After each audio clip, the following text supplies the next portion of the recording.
105 FM radio. If you could shut the door though, because it'll have an I'll echo. see y'all tomorrow. Go Bill.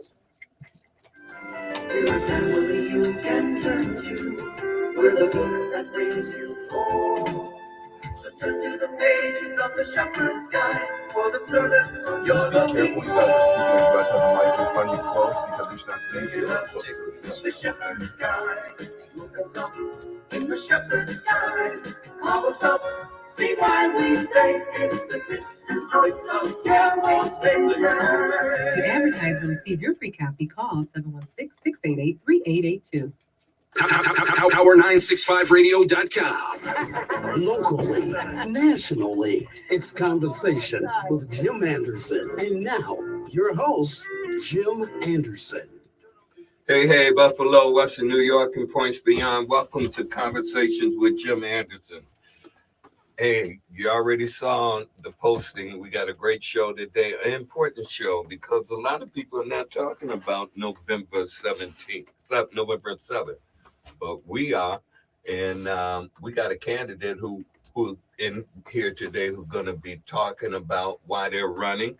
And we have members of the team that's supporting this candidate, from the attorney to the not only a friend, but also to the one who is campaign manager, I believe. Bring it to me again. I am Michael Norwood. Yeah. I'm a spokesperson for the Buffalo Black Vegan Initiative. Gotcha. Okay. This is our attorney. Okay. My name is Shaqurah Zachery. Yeah, go ahead. My name is Shaqurah Zachery, and I'm the attorney, and I'm also the campaign coordinator. Gotcha. All right. Hey, we got the right people in here, and we also have Ruth. And you know Ruth. You know everybody in here. Yeah, Mary Ruth Kapsiak, and I'm a member of the Buffalo Black Billion Youth Initiative. Awesome. And we have the candidate themselves, and we'll introduce Overseer Michael Chapman. All right. Born and raised here in this community. All right. You know, and hey, look, and of course, Austin. Good morning, Buffalo. It's great to be here today. Thank you. I want to preference the show by saying, look, as a community, we kind of been led either down one or the other track, two track. We usually talk about Democrats and Republicans, and there's more to that. And, everybody that has an opportunity to run doesn't always get a fair shake through those two parties. So it shouldn't be surprising to our community when you hear those running for office running on a different line. Pastor Chapman, Overseer Chapman, is going to be running on the independent line, and we'll hear more about it because someone asked me, was it the independent party or was it a new line that was being started, a community independent line or something? And I'll stop there and just tell you can join the conversation at 716-837-1112. But let us start rolling and wait till we put some meat on the table before you jump in. In other words, wait till the candidate himself said some words, and then you should call in. This is a really important conversation because I'm going to tell you, during the primary that the Democrats had, not a lot of people wanted to come forward and talk about what they were doing, why they were running, what plan they had, and so forth. And it seemed to be just I won't call it a setup, but I know a lot of people who had suggested it wasn't really open. So your candidacy, Michael, Overseer Chapman, is not only unique and interesting, but a great opportunity for people to express themselves rather than one pony horse show that we usually get. I'm going to ask the campaign attorney to come to us in any way and tell us something about this candidacy and so forth, and the team that's been put together to help him along the way. Thank you. So the initiative or the effort to get on the ballot, right? That's the first step. And as you stated, it's not an the independent line. It's not a party. Pastor Overseer Chapman created a line called Community One, and that's the line, Nice. line F on the ballot that he's running under. So it's an organization of individuals that are comprised of different people throughout our community that see and feel a need for change, right? That, as you spoke to, we were always pushed into Democrat, Republican. That's kind of the bipartisan landscape of our country, not just locally, but on a national level. And what we have seen, right, is that there's a lot of discontent, right, with how things are being run, and that the voices of individuals who are really out here doing work in the community and are doing the work, I won't say that our public officials are supposed to do, but I think in tandem with what they're doing, but who need the opportunity to do it on a larger scale because of different elements that stagnate the process, right? So Overseer Chapman is not a politician, right? He's a pastor. He has overseen 2 churches, 2 village and the campus of St. John's in Gethsemane for a number of years. So stepping into this arena is not necessarily what I think he started off wanting to do, but we felt as a leader, and he is a leader in our community, we needed him to do, because he has done so many critical things already on a private level within our community that we want to see this blueprint of the Buffalo Black Billions and the initiatives and the urban development model that it presents, not just implemented within the Ellicott district, but as a blueprint for expansion and empowerment throughout our city, right? As Ellicott district is where it starts, because there's kind of saying, where goes Ellicott, so goes the city, right? So it's such a fundamental piece of our our city's landscape in terms of districting. So when Overseer Chapman decided that we were going to do this, we put together a team, Gary Chapman, myself, and a group of other individuals, Mr. Norwood. We all kind of put our heads together and we said, okay, how are we going to do this? You have to get a certain number of signatures, right? We were given the number. We said, we can do it. And we went out there and we, did it. beat the streets, and we did what we had to do. We got the necessary number of signatures and we qualified as an independent candidate running on Community One. To the end of what you stated with regard to the Democratic primary, because we as a city are historically a Democratic voting population, right? And there's always this presumption that if whoever wins the primary is going to be the candidate at the end of the presumption. Yes, there's a presumption. And what we did with this is we gave people a choice, right? We've been through decades, like over 60 years of a one-party rule in this city, where there's no independent voice. There's no one that's bringing the voices of the disenfranchised, the people who are like, I just want someone to hear what I have to say. These are my needs. This is what's happening in my home, in my neighborhood, and candidates that support that. So that's kind of the initiative. That's the background of how we got here. Awesome. I want to ask Ruth and Michael to talk a bit about the connection between the $1 billion piece and the candidate and the candidacy. Good morning. I'm Michael Norwood. I am a consultant and a spokesperson for the Buffalo Black Billion Initiative. The Buffalo Black Billion Initiative is a faith-based, God-driven economic development model that's bringing $1 billion of economic development, ministry, and programs in East Buffalo and the Fruit Belt community. We need real leadership in the Ellicott Council seat, someone with seasoned and administrative skills. We don't want a new voice with the same old message. The run for the Ellicott Council seat is about improving the quality of life for Ellicott East and Ellicott West constituents in the city of Buffalo. Now, we feel that the overseer is that person, as was stated. He has the CEO of the Buffalo Black Billion, and this initiative will not only work for East Buffalo, but will, as was stated, turn the entire east side, the entire city of Buffalo around. We have a youth component that's going to work for our young people with a open air market that will teach them how to run their own businesses. It will give them seasoned skills We feel that this is the initiative to really turn the city around. Ruth? Good morning, Ruth Kapsiak, and I am a consultant for the Buffalo Black Billion Youth Initiative. And you know my compassion for education. So I have not heard anyone speak of our youth. And what we have been doing for our youth is we have a high street market project that encompasses students being able to learn how to raise vegetables and gardening. This leads to entrepreneurship. So if we start them off at, say, the ages of 8 to 13, we're focusing on that early intervention piece there. So we can get the students in the after school program.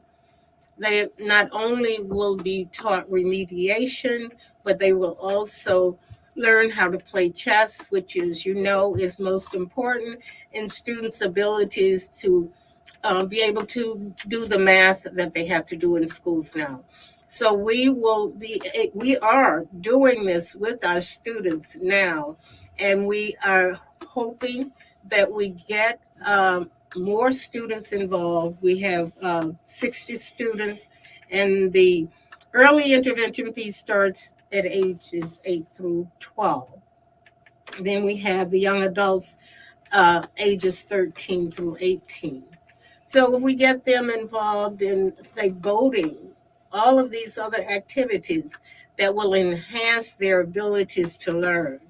Because just going to school every day and you're listening to the teachers and your grade levels are, say, 65 to 75, you need some after-school remediation. And we're here providing that for students. We are open to students in the Fruit Belt area and East Buffalo, so that they are able to go into school the next day on a positive note. That I have learned how to do these things outside of the classroom. So now I'm ready to be able to sit down and put this into fruition as the learning takes place. Wow. For me, you hit all the things that are in front of me, making sure the upcoming younger folks that there's a road and that they can access for a better opportunity. And I love the fact of what you talked about, how the decision to run and the clarity on the line. Because some people hear independent, they think, oh, you must be with the independent party. But Community One, listeners, you hear it, get in your mind, Community One, when it's not the Democrats, it's not the Republican, it's not the independent party, it's not the conservative party or any other party. It is a new line, and we have the opportunity with a candidate that have made themselves available to represent. And the ball is really in your court. You got to hear clearly, and you got to know the history of what has been around voting in our community. This is a new opportunity. I know that. And I believe you know that. So I'm going to just say, don't dismiss or underestimate that. And, we mentioned a lot of young folk. Well, I got a dynamic co-host here. Austin, I'm sure, well, I'm just going to give him the mic and let him come this way. I don't have to tell him anything. Definitely. Hearing about the youth aspect is really important to me. I'm a communicational skills trainer. I teach communicational skills to the youth because I think it's important. But I recognize there's a lot of facets and avenues that young people need to be successful in the community. I kind of want to take it a different way, actually, because I'm curious. So if you don't mind me being curious, we've had a couple different people running come through the station. And one thing I always hear, or the theme that I hear, is that a lot of people can make a change, but why you? And I know we got a great man in the studio, so if I want to get straight to it, if I could ask you, how has the things that you've done in your life, I know your work as a pastor, as an overseer of a church, and the other things you've done in the city, CEO of the Black Billions, how has that prepared you adequately to make a change in the city as a politician? Well, first of all, I'm politician. Politics is about the distribution of wealth and position. and assets. And I'm not a politician. I'm a public servant. I've served in the Christian community for the last 40 years. Now, God prepared me. I ran a YMCA for 9 years during one of the most difficult times of the city. In 1993, there was 93 homicides, the highest homicide rate in the history of this city. I was running the YMCA in the most troubled of situations right there on East Ferry. And that humble YMCA, they tried to close it 3 times. And I was the director there, and we kept that YMCA open for 9 years. So I have most of the young folk came through that YMCA. They're now 50, 55, and they got children and grandchildren. So I worked with youth. And not only that, I was called on out of the blue by Mr. Norwood, who was running the division for youth for the city of Buffalo. He ran the division for youth for the city of Buffalo. And former Governor Mario Cuomo had a new initiative called Midnight Basketball. That was back in 1997. Mr. Norwood called me, had a meeting, and said we got 30 days to put it in before the governor come in. So we set that up out at the University of Buffalo. We raised the money. We had teams from within the city, and they competed. And that was the first midnight basketball, one of the national projects that Mr. Norwood could talk about because he initiated it. And I served as the director, and that was with New York City. That was also with Buffalo. And then there was, I think Rochester was involved in it, and Niagara Falls. So we've worked with youth. And then I did youth with the church for the last 40 years. And we worked with the Jewish community. Matter of fact, we did an interfaith ministry with the Jewish community, and we took them down to the Holocaust Museum in Washington. And then we also took the 2 groups of youth, Jewish community and African American, to the Detroit Slave Museum. And so we took them and we sponsored that. Now, we believe that during that time, you could do it. You had the boys clubs, you had the PALs, you had the YMCAs, you had the Scouts, the Girls and Boy Scouts. The Board of Education was sponsoring schools to stay open from 7 to 9, 2 days a week. So you had a great deal of drop-in type facility. Now we don't have those. You don't have any of those type of youth initiatives. And so what we believe is we would target 60 youth. We would take 60 youth, and we put a grant into the Buffalo Board of Education. We got a grant in already. We put it in about 1.5 years ago. We worked with the board's top leadership and we have submitted it, and we've heard that it's going to be approved. We take 60 youth, we do pre-testing on them and post-testing. The project runs from April, May, June, July, August, and September. And the children average have to be between 65 and 75. That's the target population. And then we're going to take them, and we have 3 watercrafts. We have a jet ski. We have a 29-foot Riker boat. We also just purchased a $250,000 watercraft, 39-foot Sundance, for the children to learn, because the math you learn in boating is more sophisticated than the math you learn in carpentry. Jeez. So we're going to teach the children, and I'm not talking about we're going to go do it. It's sitting out there in the marina. We done had it for the last 6 years. And we see God. We educate communities globally on disparities. So the other thing I want to know about the youth is this initiative. My board, I got board.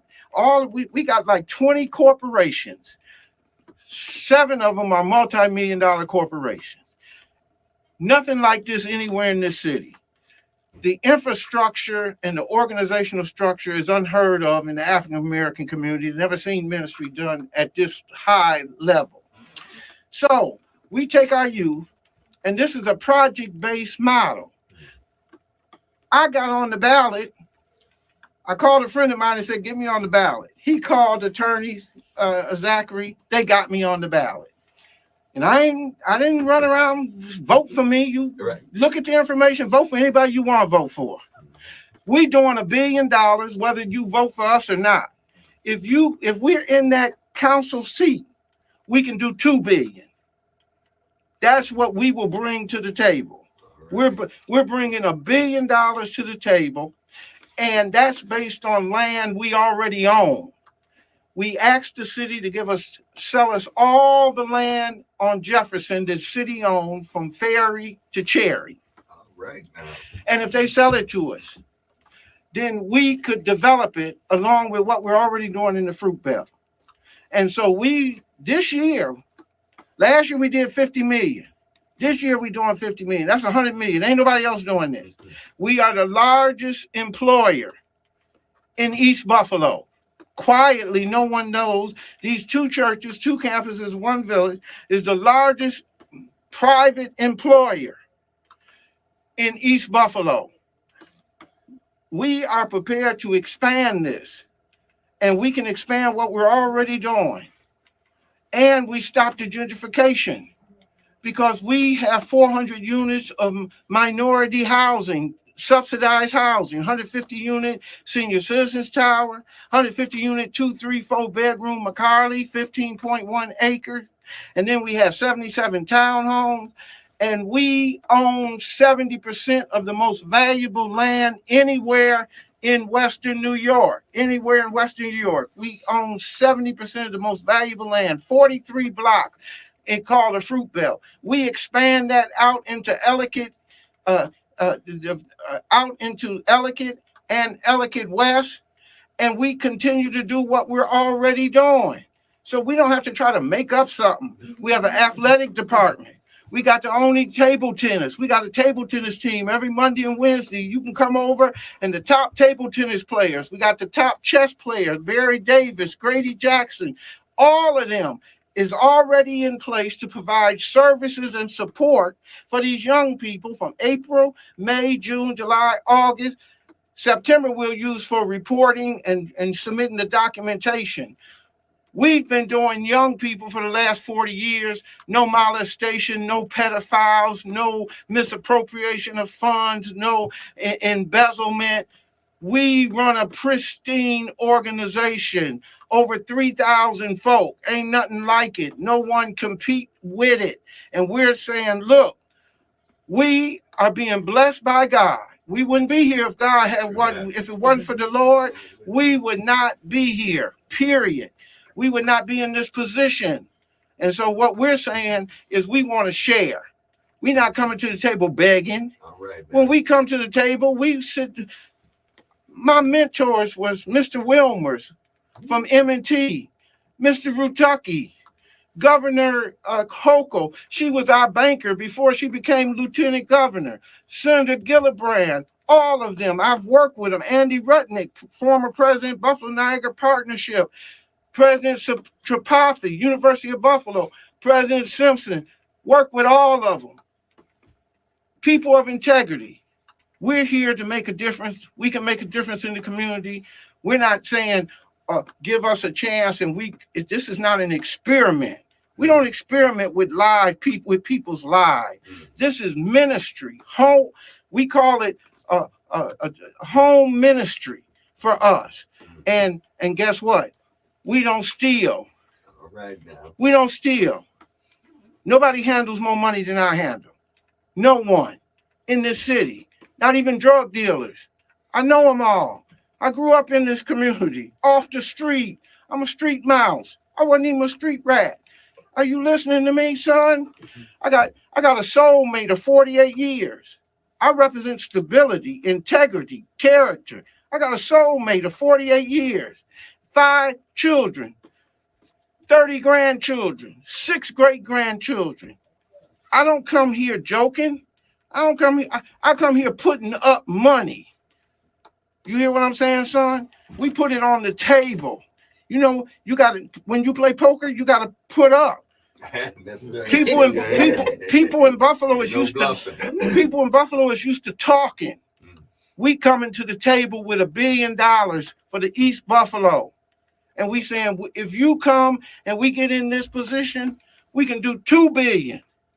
And that's just in the Fruit Belt and Jefferson corridor. If we go on over and all that tragedy and stuff that is happening, don't be overcome with evil. Overcome evil with good. We doing good. And nobody can stop us from doing good because God is with us. You hear what I'm saying, son? God is with us. And let me just add to that at a time in our society when we have all of this crime and degradation, youth gang violence, gun violence running rampant in our cities and streets of America, there can be no greater cure or remedy to these ills than to have such programs and projects and models like the Buffalo Black Billion. It will turn our community around. It is the go-to network that we need. And if we look at Jefferson, as the overseer has just stated, we should have, that should be put together with new infrastructure, working with our young people, with having cafes and having a street presence with our police officers and museums, and not just a Tops Market. A Tops Market is fine, but we need more than that. That whole corridor should be a model for all citizens in this city to be able to point to. We should have pride bringing folks down Jefferson Street the same way that they do in Toronto with Yonge Street. When we come down Jefferson, we should brag about what's happening there. And so this is what the Buffalo Black Billion will do under the overseer. And the reason why is because we gonna own it. See, we own our stuff. When you talking to me, I ain't gotta go get somebody to vote on whether I can do something. If I say it, it'll happen. I tell you right now, you go over to St. John and tell them, Pastor say cut you a check for $500. Do it. And I guarantee you in 2 days, you'll have a check in your hand for $500. No. But are you telling her to do it? No. I'm not telling them to do it. I have told him to do it. Now, whether you do it or not, it's going to be up to you. My son told me something. He said, Dad, I live over on Marigold. I live down in the community. I've been living all my life down in the community. And my son said, Dad, they ain't got no hope. He said, you tell them to come over to the church and you'll give them some money. And I guarantee you they won't even come. I went out, it was 5 of them. I told every one of them, I said, y'all go down to the church, tell them Pastor they give you $150 a piece. Y'all go down there within the next 24 hours. You know, not one of them went out and got it. And he said, told you, Dad, don't be one of those that don't go. You go over there. And you go over, you call over and say, Pastor told me to come over. And you go, and that's for this interview. Not because we trying to pay you. Right. And guess what? No, you don't have to, I don't drink coffee or none of that. I don't hang out. Just because we do something for you, you don't owe us nothing. You don't owe us nothing. You hear what I'm saying? I appreciate that more. I'm gonna express more of that gratitude. I know I want to allow you to get the full interview, but it's 40 years of change, like you just said. You're putting word behind action. How do we prepare a city full of people who have been so used to words and not actions for a change at that level? How do we prepare the youth in such a fast world of today to be prepared to truly invest in ourselves along with these programs? Because we need to support you just like you're trying to put it on the table. We got to eat. So how do you prepare us to eat? Listen to why I'm here. We got a business and leadership academy. And they said to us, we want to do the John Madden. And we said, how much? And 30,000. I said 30,000. They said 30,000. So we got 1 minute. 30,000. So we put up 30,000 and bought 30,000 worth of John Madden and taught them how to do it. They said, well, we want to learn how to do a limousine service. We put up 60,000 and bought 3 limousines and brought them in and taught them for 5 years, 3 or 4 years, how to run a limousine service. They say, we want to know how to get on the ballot. So we started a political science component and helped people get on the ballot. We got some folk coming out of prison. I got boys that came there 15 years straight up, came out, stayed with me 2 years, got implemented back in. We got guys that did 8 years. We got guys that did 20 years, and they came out, and it's our passport to freedom. we are putting people back into the system. I know my time is up. Yeah, Thank you, my brother. We're gonna go to a commercial, but listener, and if you was in here, you would feel the heat and the power in the words that have been spoken. I'm gonna say more about that on the other side of the commercial. Remember, you can join us 716-837-1112, and we will be back. You're still live, so if you want to continue the conversation, you can. You're still on Facebook Live. Any questions come up? No, there's no questions that are coming in on the chat. How you feeling? It's weird hearing someone with the answers. Normally, when I've been doing interviews, I've only been interviewing for a couple months, and typically you'll hit some political questions where it's a lot of kind of I want to hypotheticals. But it's weird, and I'm a speaker, and oftentimes I hear people speak, and I'm listening, but I'm preparing my thought. But I'm actually just listening for once because I don't have any more questions to ask. Man, give me some. You're hitting on my metrics, and so it's nice or exciting as a youth who, in the world that I've lived in my 19 years, all I've seen is talk. I've heard politicians talk, and you begin to become almost disenfranchised and not trust the government. It's weird to hear someone who's stepping into that role or stepping into that sphere with so much confidence, not only in themselves, but in the history of the work that they've done. So I got to applaud you, even in the little 30 minutes that we spoke so far, that it's the truth. And that is what is so important, that we are talking about history. We're talking about things that are actually happening. We're not talking about things that we are looking forward to.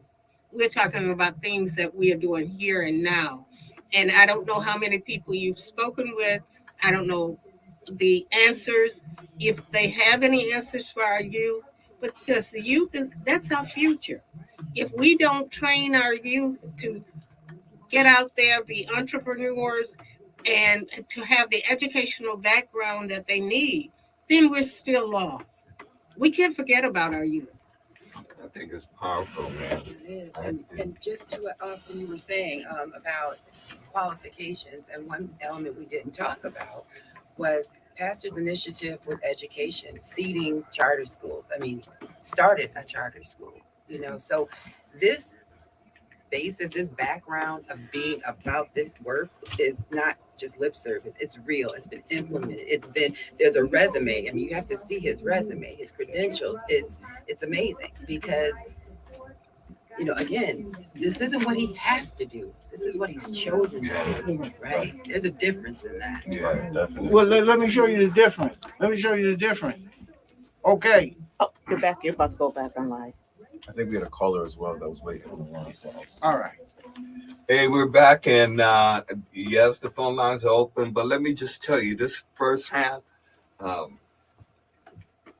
Austin recognized it. I was recognizing it. In many candidates or people who call themselves running for political office coming here, most of them have come in with talking about what I consider pie in the sky, what they would do, not a trail of what they have done. And the power of what you've already spoken about, and I bear witness, particularly for young people, and I mean everything, not only from the knowledge position, but from the physical preparedness. One of the things I think with all the bullying going down is helping young people to be self-confident with some skills to hold that up, not to be bullied, not to go out starting up, but to be able to defend. I love the boxing, and I love everything that has been going on in the programs that come out. I mean, tons of programs, and you're right, many of us don't know about them. We hear a lot of negative talk a lot of time, but I got to tell you, Overseer, what you just laid out, and I defy anybody to push back. We're going to go to the phones, and caller, you're on the air. Welcome. Hold on 1 second. Okay, go ahead now. I just have a brief question. You mentioned, I'm not sure if you mentioned what type of multiple food, grocery access that you could bring to our community. Since we know that Jefferson runs from Maine to Hamburg. And that's very important to me as a member of the community. I don't want to have to cheat. Well, I don't go there anyway. But I know that many of my communities go to that particular cemetery they used to be a grocery store. because they have been Jedi mind trick believe that they'll go to enrich that family, that they will die through some sort of starvation, because it's a food desert, and as we all know, they're practicing food apartheid. So the question is there anything in your plans to put up some sort of multiple, sustainable access to, grocery stores or Got a response for you. provide us with fresh produce and groceries? Let me address that. 13 years ago, the federal. Here, caller, here's a response. 13 years ago, the federal government had deemed that the fruit belt was part of what they at that time called it a food desert. Mm-hmm. So we put in a grant to the city, and we got approved by the county, and it was County Executive Collins. That was 13 years ago. And he approved us $150,000. And the way it happened was I seen him on a Saturday, and I asked him for $150,000 toward our market. We were going to put up a market, and right on High Street. And he said, if you can raise $150,000 by Monday, I'll give you $150,000. And so I went to church. I was pastoring. I went to church, and I said to the congregation, I need 15 people to give me $10,000. By that Monday morning, the $150,000 was in the bank. County executive gave us $150,000. We did the blueprints. This was 13 years ago. And we've been held up for 13 years. And now you're trying to find out. We just did a appraisal. And the appraisal came in at $94,000, $93,000. Wow. But the city charged me $159,000 for the property.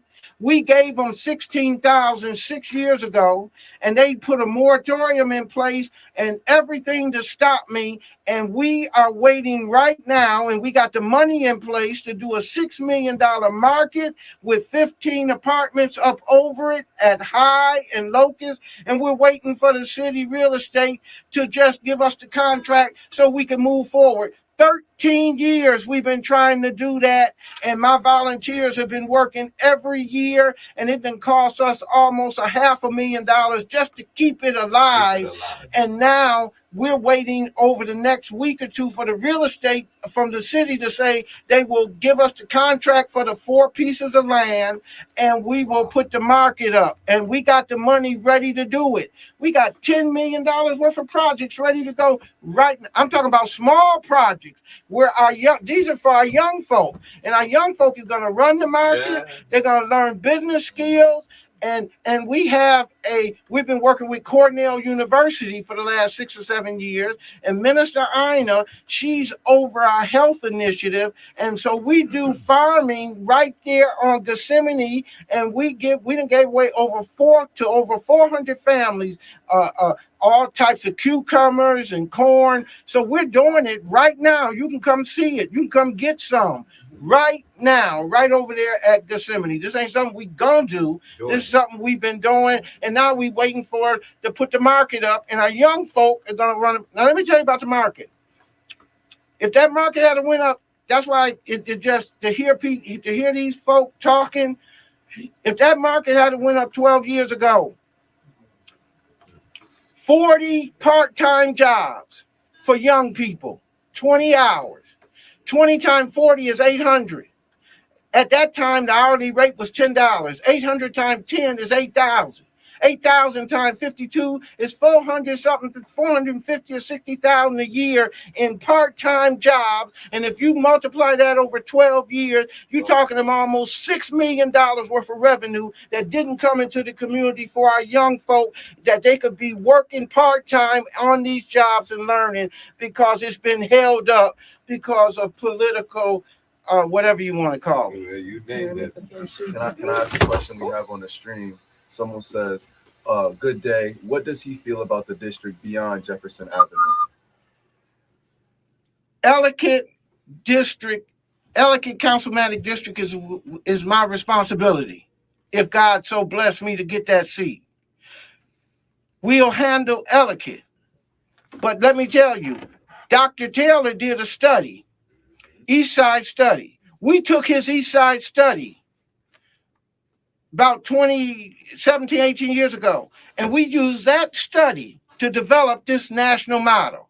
This model been to the White House 3 or 4 times under the Obama administration. And what I was excited about the Obama administration, because when we got down there wasn't folk my age out on the floor. Excuse me.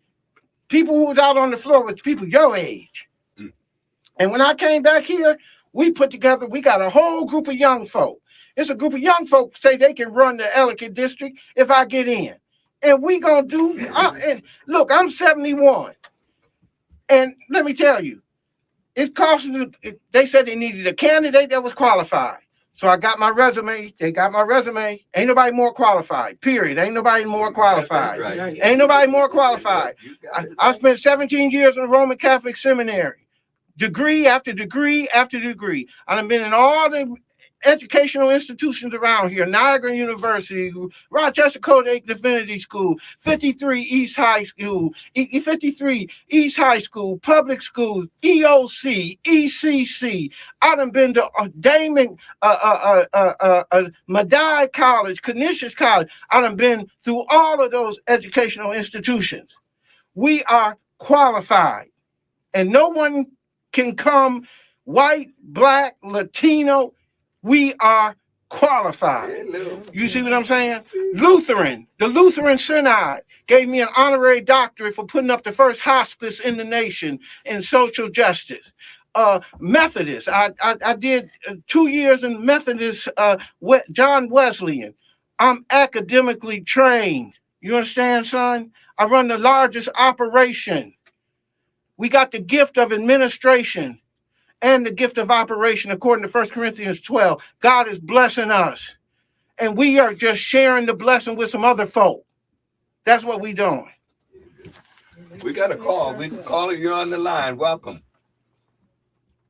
Only thing I want to say, no misunderstanding. Apartment buildings is nice, but you guys need to take it in consideration and put housing, because there's a lot of people would love to have their own house. What I'm saying, with their own yard, and space the houses a little bit where people won't be too close being into other people's business. But it would be nice. We want houses, because all these apartment buildings, when one catches roaches and stuff like that, now the whole place got to get exterminated. Well, we hear. Let me Caller, we hear you. We got a response to you. Let me tell you about the housing piece. We worked with M&T Bank for 2 years. Elder Mary Vance Boyd. She was over the town gardens, and also she helped start up the one on Jefferson for the M&T Bank. So we tell people we're gonna get them housing, because everybody was talking about housing, stop gentrification, housing. So we took 2 years, and every month we did a training on housing for new owners. We took 200 people through the process. And it took 200 over 2 years just to get 5 people to qualify. And we gave the cost of the house was $160,000. We gave everyone an $80,000 subsidy.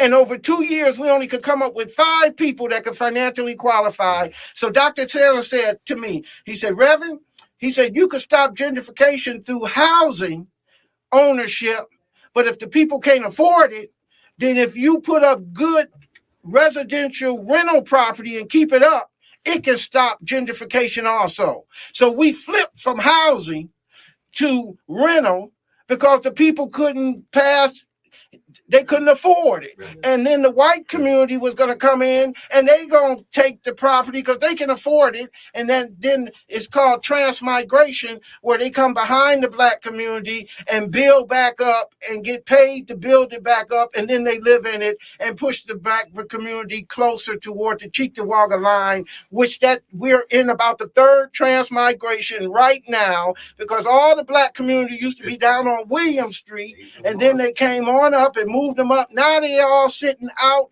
on the first ring near the Cheektowaga border. So we understand about home ownership, but if you can't do entrepreneurship, if you can't help people understand that you might not be able to do it working as an employee, but if you're a consultant, then you get more time to do some other things and create some money that you can invest, and then you can get you some quality, improve your quality of life and your living condition. Wow.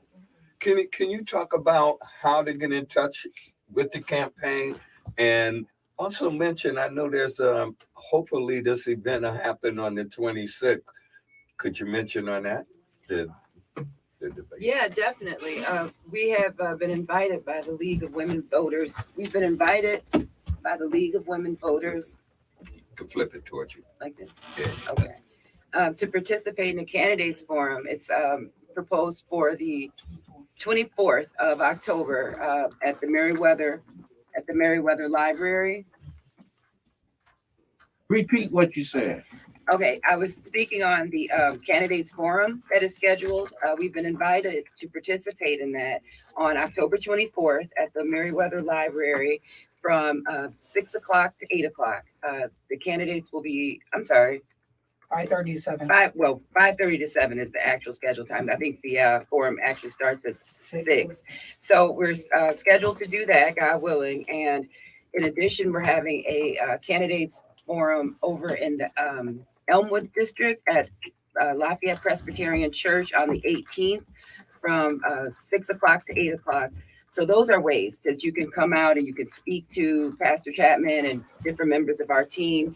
And you can always reach out to us on Facebook. We have a Facebook page. We also have a website, www.michaelchapman for Ellicott, michaelchapmanellicottdistrict.com. And we have multiple means and streams of communication. So it's a matter of, and we also have a phone number that's listed. Can I see that real quick? I don't know the phone number off the top of my head. Thank you. So there's a contact number 716-243-6753 that people can reach out to talk to us as well, talk to Pastor Chapman. So yeah, just reach out. We're always receptive and open. And the thing is that we became an independent. We set up an independent line. We ain't got nothing against the Republicans or Democrats. Right. The Democrats have given us our development over the years. Margaret Wynn, Oshai Foundation, everybody has made contributions to this comprehensive urban development model. And so the Democrats have given us the most smaller gifts.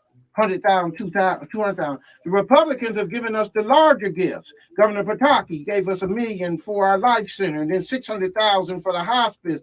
And then Congressman Quinn, he got us 921 or 904,000 for our health facility for the life center also. So we didn't want to be Republican, Democrat. We don't want this to be used as a political football.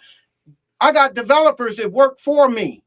I got developers that call me and say, how much do you need for your campaign? I say, you can't give me nothing.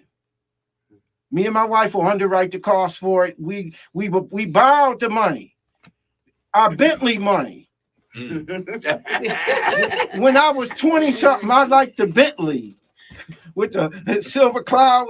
I liked the Bentley when I was young. And at 70, I was getting ready to get a Bentley. And they needed a candidate that was qualified. So I gave my resume and say, y'all could use me. And then they needed someone that could put the money up. And so I asked my soulmate, I say, could we put up the money? And she said, there go your Bentley. And so we instead of getting the Bentley, we put the money up. And you just did the records. We done put up how much so far? It's all online. I can't think of the exact number right now. About 120 or 30,000. I want to say to you young folk, you should not be intimidated. All you boys hanging around on the corner, y'all could get together and in them corners y'all hang on and come up with 120 or 30,000. And y'all know everybody because y'all selling drugs to everybody. And y'all could get people signed up and you could be in office. Why I got to go in office? Why somebody 71 years old got a soulmate? All I want to do is chase Sister Chapman around the world. That's what I want to do. And I want to chase her, and I got to stop chasing my wife or my soulmate to get on the ballot when you young folks should be getting on the ballot. I don't want to hear nothing about, oh, that political party and this. You get on the ballot and make them stop you. That's right. And don't you be intimidated. I'm not intimidated. The church has isolated me. They can't get to me. They can't get to me. They can't get to me. They can't say, if you don't vote for me. Yeah. See, and folk that work over here with us, they ain't got to vote for me. We don't tell folk, if you don't vote for me, you can't work over here. You work over here because you competent. And you do the job, collect your check, and go on wherever you go. You ain't got to vote for me. Look, but when you look at the record and you qualify anybody that run, anybody, and don't just look at the person that's running, look behind the scenes. I'm more qualified than the folk behind the scenes putting the person up to run. You hear what I'm saying? And just on that side about running for office, I mean, one thing, you know, we have an amazing leader, right? And that's why he's running, because he's qualified. We know he has the ability to do this job and do it well, and the resources and the staff to help support him to do it well, right? But the one thing I think is a blueprint for the young people, because we're setting a sample of what it is. Because my younger son, I'll just tell us real quick, when he went to go register to vote, he told me, you know, Mom, I don't know if I want to pick a political party. And I kind of looked at him like, what do you mean? Like, we're always been Democrats. He's like, I'm not sure what I am right now. So I'm just going to pick no party. And what I'm seeing in this younger generation is that they're not falling into those, you know, historical bipartisan party kind of mindset. So this type of initiative, running as an independent, is something that I think we need to spread. I think we need to understand that there are voices that need to be heard, and we need to put our resources behind these young people to come up and be the leadership for the future. And this is kind of a blueprint of how to do that. This is, look, I can't even find a word. I was going to say this is more awesome than any other political candidate or candidate who chose to become and get into political races. This has been dynamic, because I don't know of any other candidate that speaks boldly and clearly with a track record, not pie in the sky. And I think the fact that you have created a line that shows how determined you are and those who are behind you. I'm for community. Look, you can't shuck and jive on this. What we just heard is more powerful than some people may care to admit. But this conversation this morning, not only is it real, but it is very different. And I can feel this wave like an earthquake. People hearing you may be in shock to hear all these things, but we needed to hear it. The evidence is there. They can they don't have to go looking in the books. They can walk around the community and see the footprint of what your leadership has helped develop. I want to let me say, never in the history of this city has anybody came to the table with this type of organizational structure. See, I can go into any position and my staff will pick up, and it don't take us 2 or 3 months. We're running multi-million-dollar operations. What is the council? What's the budget for Common Council? It's not bigger than the budget that we got already. We got $1 billion on the table, and we got a $160 million initiative that we're doing up on Virginia and Ellicott, and the Buffalo Niagara Medical Campus put in a lawsuit to stop us because we have the largest investment in the medical corridor of any African American, any institution. We're the only African American institution that has that multi-million-dollar investment in the corridor. You got to get in? No, I don't have to get in. Someone else is trying to get in. You must be saying something that's sparking them. We have some callers on the line. We're on the back end, so we might only get to 1 out of 2, but feel free to take your time to reply. Caller, you should be on the air. Caller, you on the air? Hello? We can hear you. Okay, this is Eula, and as I listened to the program, I had a brainstorm, and I was wondering if ministers could look into units that will accommodate like family, individual, families that are individually renting apartments and rental property. If we can make a unit that will house a family, and that would be something like family preservation. Because a lot of people are kind of concerned about the high-rise building, and everybody, strangers have access to entering into the building. But this would be your family. We got a unit that could go duplex, triplex, or quad, and all the family has to do is to get together, get to the bank, and then come to the city, identify the land, and then build you a family unit where only your family live in those 2, 3, or 4 units. We already got the blueprint. We got that already, but it was subsidized. But you could do the same thing. All you have to do is get your family together, identify your land, that you're 4 or 5 a lot, and then go to the city, purchase it. We got architects. We got legal department. I'm a developer. We do it cheaper than anybody. That's like that mother-in-law, what they call it, mother-in-law meeting, where that mother-in-law has her own space, and the children can have their own, the parents and the children can have their own space, and then another aunt can live in there, and all, and so on and so forth. Thank you You for already got that in motion. Okay. thank you, Eula, for that call. Thank you for that call. We got another call. Caller, you're on the air. Yes, my question is, the independent land that he created, is it just for this office and this election, or will it continue for future elections and future offices and future people who want to do that kind of community development? Hold it. Let me just answer that, because see, they already done pushed me into this, and I don't need a job. Did you hear? I don't need a job, but our attorney is here, and I know that I know the attorney is here, and they have some other plans. I can see the star and the shining in her eyes. And so all I can say is I done put in 40 years in the community. Me and my wife done contributed close to $20 million personal. Ain't nobody gave more personal money because we believe in it. A lot of folk can spend taxpayer money, but who putting up their own money? And that's CPA certified. We got CPAs that can qualify what I'm saying. I'm on the way out, son. All I'm trying to do is get y'all in. Y'all, they say Goliath is in the way. Goliath. Well, God is still giving David slings, stones, and he gave him 5 stones, and he used 1 on Goliath, and Goliath had 4 brothers in case. So I just want you to know that our attorney member is talking about that we maybe put 100,000 in that 100,000 in there, and they might want to sponsor some young folk. And because look, I'm looking for a way out, son. I'm not looking for a way in. Okay, we're at time. All right. Hey, listen, we got to go, y'all. You heard it right here.